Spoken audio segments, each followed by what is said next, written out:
কতবার যে আমি তোমাকে স্পর্শ করতে গিয়েও গুটিয়ে নিয়েছি হাত, সে কথা ঈশ্বর জানেন। তোমাকে ভালোবাসার কথা বলতে গিয়েও কতবার যে আমি সে কথা বলিনি, সে আমার ঈশ্বর জানেন। তোমার হাতের মৃদু কড়া নাড়ার শব্দ শুনে জেগে উঠবার জন্য দরজার সঙ্গে চুম্বকের মতো গেঁথে রেখেছিলাম আমার কর্ণযুগল।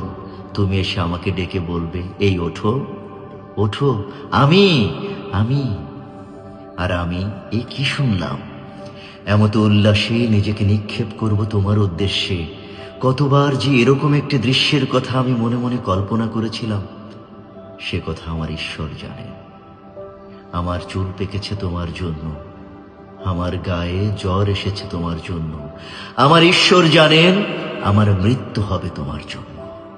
তারপর একদিন, কোনো একদিন তুমিও জানবে আমি জন্মেছিলাম তোমার জন্য, শুধু তোমার জন্য।